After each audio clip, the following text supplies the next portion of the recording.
Hello everyone, welcome to Eagle Talk. We're your hosts. I'm Natalia. And Cameron. And today we'll be talking about how you all can soar into college. A little bit of our background about us is I go to Forsyth Tech and I'm studying communications and marketing. And I go to Wake Forest and I'm studying marketing communications with a double minor in marketing and entrepreneurship. You all know that in 2023, 39.6% students ruled out college because they didn't know about resources and simply no interest in college. Without further ado, let's get into the importance of high school preparation. Guys, what you do in high school really matters. And this is coming from someone who honestly didn't do the best in high school. We don't have to talk about that. We don't.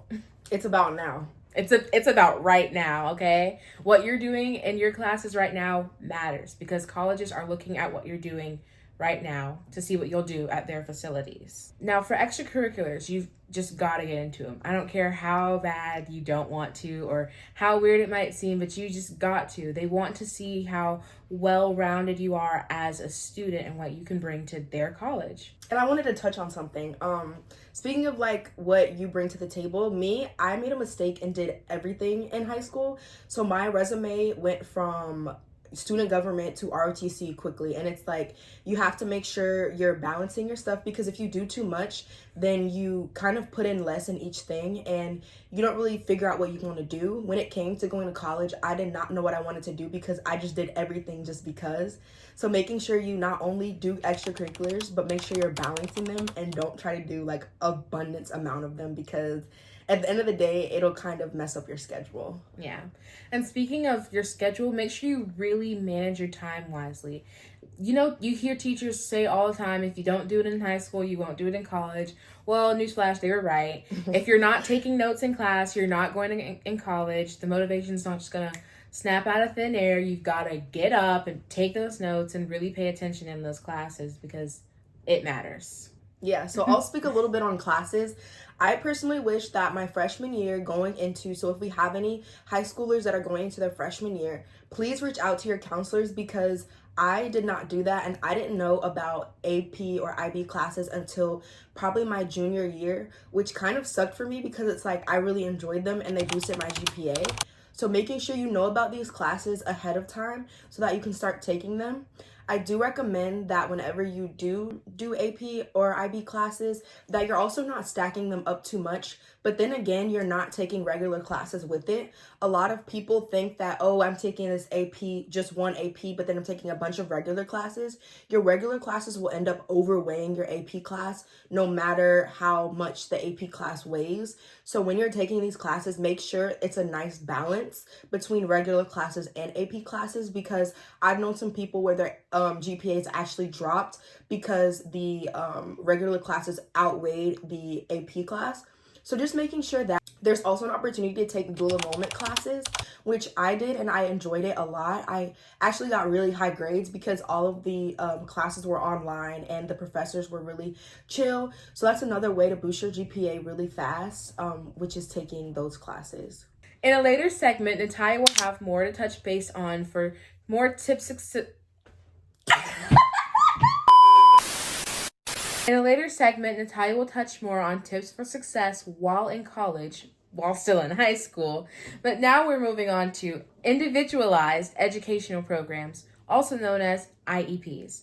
Additionally, you'll be hearing from the lovely Monique Johnson. I am an educator of 20 years plus, A secondary school teacher who specializes in IEPs. Now, what are IEPs? So, IEP is typically a contract that is written for students that are having difficulties with their learning while they're in elementary school. It could be middle school or either high school, depending upon the needs of that particular student. So this particular contract is basically setting up goals to assist that student in areas that they may be deficient in. Academically, it could be reading, it could be writing, it could be math, just to make sure that your student or that particular student is meeting those goals. And they're also modifying their assignments based upon the IEP. So as a student enrolling into college, if they currently have an IEP upon graduation, it is very, very important to state that on your application so that the school can prepare for what is coming to their university. So you want to make sure that you're upfront, make sure that you're very clear, make sure that you express all learning challenges that you may have, whether it's ADHD, whether it is dyslexia, because the IEP is not specifically for ID students, like students that have mental delays. It is also for students that have problems with focusing and also with dyslexia with their reading. So I find that you can receive those types of things in a 504 plan for additional time that is needed. So while you're in college, the 504 plan can assist you and make sure that you have planned time and separated time so that you could be successful at the university. So in high school, IEPs looks a lot similar to college, but in college, it's way more significant. There's a lot more opportunities, but a lot of people are wondering how that transition looks from going to IEP in high school and college. And a lot of parents want to know, will their children be accurately seen and represented? And the answer is completely yes, if not overly represented, which is exactly what we want. In high school, where certain IEP programs, students are allowed to leave class during tests and get them read manually. But there's a lot more opportunities in college, which Cam is about to get into. So in college, I know Monique was touching on some of those, like walk you to class or take notes for you, or even have some of your classes all in the same building so that you're not too overwhelmed. There's just a lot of resources that can be available for you and whomever may need it. Yeah, and I wanted to touch on some accommodations that I specifically have. I struggled with my foreign language assignment. And so at Wake Forest, we call it the class office. And with that office, they offer a bunch of academic accommodations, whether it be that you need more time on tests and a lot more. So basically, they allowed me to do a foreign language alternative, which allows me to still learn about my foreign language, but in a different way that is catered to me. And I also realized through them that I also needed more time with taking tests. So I set up specific or on the side office hours with them, and I take all my assessments there. Or I can have time after class to finish my tests. So in college, there are a lot of academic alternatives that really help you hone in on your education in a way that's suited best for you. Going into college, what would you say more challenges that an IEP student would face? Organization, that is the biggest downfall for students that are trying to balance their academics as well as their social interaction. See, I know y'all remember me saying this earlier, that balance is so, so important. And she mentions a great point talking about your social life. That's something I didn't even think about. So make sure you're doing that as well. So I would definitely suggest that that particular student has calendars all around the room of sticky notes, planners, even to their phone. I would definitely encourage those particular students that do have difficulties learning or following a schedule, or it may be challenging for them to maintain their focus, or if they get overwhelmed by the college campus life. So some ways that you can navigate your IEPs in high school is really cracking down on your study skills. If you know that you like have a slight disadvantage in life or are a little bit behind in school and you know that you may need that little extra help, make sure you're really taking down those notes and paying attention a bit extra in class. And you can also ask your peers for help. And please don't be afraid to raise your hand and ask a teacher because they're not afraid to help you. I want to say that, like, a lot of times people think that their question might be dumb, but I promise you, no question is a dumb question. You rather understand something than, miss out on the opportunity. Additionally, if you're anyone like me and you're scared to ask questions in class, Always set up office hours with professors, teachers, and talk with them about it after class because they're more than happy to help you. And this also makes you look good in their eyes because they're like, oh, this student really wants to learn. Professors see me showing up to their class like all the time, getting help after school, things like that. And that speaks volumes within itself. It lets the professor knows that you actually care. Even if you don't understand, like, it will significantly boost your grades. So I definitely recommend asking questions and going to office hours. Out of all of the students you have worked with in this program, what percent of them have graduated? 100%, to be honest. Amazing. Yes. So I find that students that have had some learning disabilities are more driven in a sense because they have the family structure that is supporting them. They also have the faculty and the staff that is pushing them to soar beyond. And most of them, they meet their goals. So next we're going to get into how important it is to build relationships with your teachers, academic counselors, and things like that, as well as some important tips for specifically going into college. So first, I just want to talk about why teacher relationships are so important. For me, it has helped a lot with coming up with academic recommendations. I have gotten close to a lot of professors in my past in high school and in college, and they have been able to write me phenomenal recommendations that have helped me get jobs in the future as well as internships. So getting teachers to write your recommendations is something that takes time. You can't just go up to any random teacher and be like, can you write my recommendation? You have to build those relationships because the more that the teacher knows you, the more that they're able to write for you. And having a recommendation on file is so helpful because you never know when you might need it. Truly, you can be asked, hey, do you have a teacher recommendation at any given point? And it's always important to have one on file. Another thing is the guidance and support. Specifically for me, my senior year going into college, I needed so much support because my grandparents were not really familiar with, what they needed to do to get me prepared for college. And so that's when my Crosby Scholar advisor came in, and she basically guided me through the whole process, helped me fill out FAFSA, helped me even apply for college, which is something that a lot of people think is the easiest thing in the world, but it was a really hard time for me because I didn't know which colleges I should apply to and things like that. So getting close with those types of teachers literally helps you so much because you guys, like, when I tell you I didn't know what college I was going to, I didn't know how I was going to get there.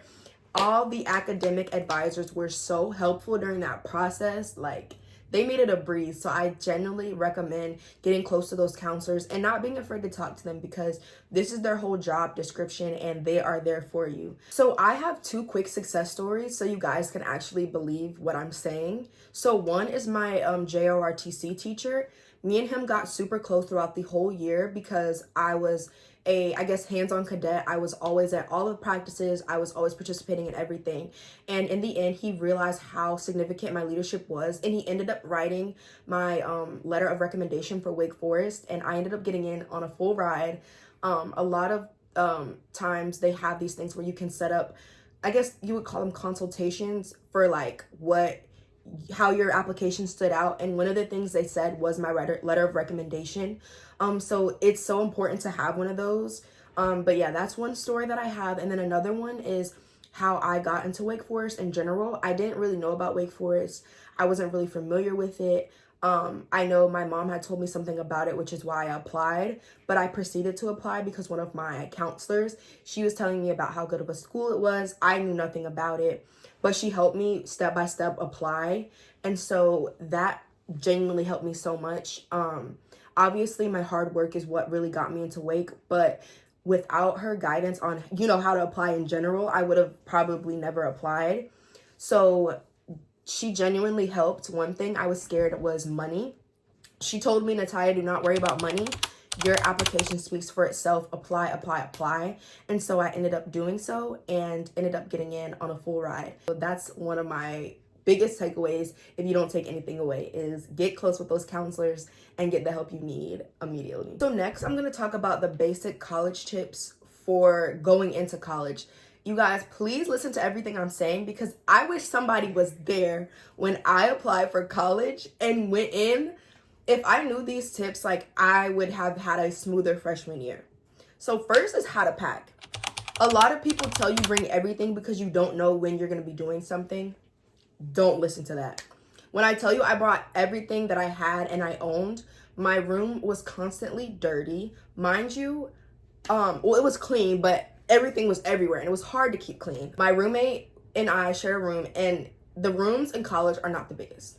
Now, I can't speak for every school, but my room was not the biggest. So if you have all this stuff and you are a clean person and you're trying to keep all your stuff clean, having all this stuff is just not going to look clean. No matter how clean you have it, it will not be clean. So I recommend you guys pack seasonally. And you're probably like, well, what if I live far away? Okay, that's cool. College has things called like storage scholars or all these different programs that allow you to keep your stuff in storage in your home, like in where you're staying at school, but not have it in your room. So investing in something called storage scholars, or if you live nearby, not packing everything, is something I cannot stress enough. What to do during orientation week. Orientation week is a super important week for college students because this is the week, not that determines your whole high school career or college career, but it's an important week because it helps you navigate the rest of your year. So during orientation week, a lot of things like where to navigate, where you find your health information, where you find your safety, things like that come out during this week. So it's important to keep up with all of these apps, these safety apps, all the apps they tell you to download them because you'll need them down the road. Another thing is they'll have something called the involvement fair, which I don't know how this is at every college, but this is the week where you learn where you're going to get involved at. And so, like I said, for high school, it's so important to make sure that you're involving yourself with stuff that helps towards your career. This is specifically important for college because when you build your resume, if you want to do finance, they don't care about your dance club. Like, they don't. So making sure that you're niching it down, and it's okay to do the dance club because if you enjoy dance, it's fine. But doing a bunch of random extracurriculars to take up your time is not a good thing to do because I did it and I found myself stressed all the time. I found myself not putting enough in each club. So making sure you put enough in for each organization is very important. Summer before college is also really important. That is a time to get to know people because you want to know at least 2 people before you get on campus. Over the summer, everyone's communicating, everyone's getting in group chats. This will not be your final click. I just want to tell you that now, that summer group chat, once you guys get on campus and see each other in person, your personalities will come out, things like that. And you're not going to be, I mean, you might, but speaking from personal experience, I'm not friends with my summer group chat, but it was so good to have them while I was on campus because I got on campus and was ultimately confused, but having them helped calm my nerves, and also not being afraid to talk to people when you get on campus. Everyone's a freshman. People are looking for new friends. Do not be scared to say hey to the person that's behind you in line for this group or things like that. So a little bit more on the college topic, we're going to get into college tours and visits, which are so important. So in high school, start those visits early. I'm telling you, my sister, she's starting hers now and she's 13 and she's in 8th grade, which is crazy. And she already says she wants to go to NC State. Oh. I'm not saying decide early, but definitely go early because I waited the end of my senior year. And so when you go on college tours, you need to find a place that makes you feel at home. Immediately stepping on Wake Forest campus, I felt at home. Like, feeling at home is so important because you don't want to go somewhere where you're like, oh, I just go to school here, I hate it here. Like, feeling at home is so important. So going early allows you to, go into more campuses. Because I was so rushed. The first campus, I think, was NC State. I was like, oh, yep, I want to go here. But my grandma was like, Natalia, like, take your time. I know it's last minute. And it was kind of a rushed take your time, but I was able to tour. And after all of the colleges, I definitely felt the most at home at Wake. So the benefits of going early are that you don't have to rush. You can take your time, ask questions. And also, virtual college tours are an option. I specifically do not recommend them because you don't get the actual feel of being on campus. But if you do not have transportation, do not let that be an excuse for why you cannot still tour colleges, because virtual tours are available. Ask questions during college tours. A lot of times you might see a building, but they don't speak on it. Ask that question because that building might be your best friend. I know for me, I was on the Wake Forest college tour, and there was a building called BSA, and y'all, do not judge me. I did not know what BSA stand for. I did not think Black Student Alliance. I'm just thinking BSA, like, oh, cool. I'm asking, what is this building? And they basically told me, oh, this is a Black Student Alliance. And they told me more about it, which made me, like Wake more because, they're bringing in diversity. They're allowing you to express yourself. And that's something that I'm very passionate about, which is something I wish they included in the tour, but if I didn't ask, I wouldn't have known. So asking questions is so crucial. And also staying after the tour and going through everything yourself.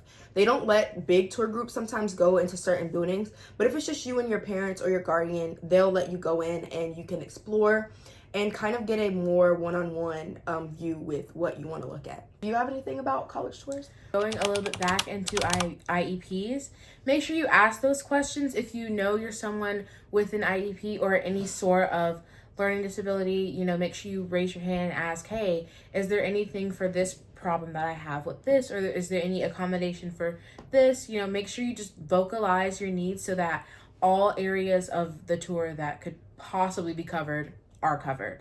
Yeah, I definitely agree. For me, this was prevalent actually with my second tour at Wake.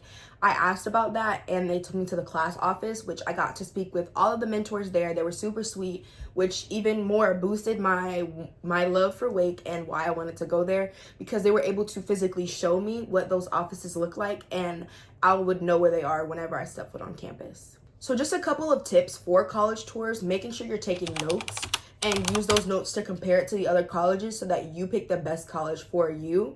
I did this. I put the pros and the cons, and at the end I kind of just weighed out which one was the best. But for me, glory be to God, I picked Wake immediately because I just felt at home, like it was just the right answer.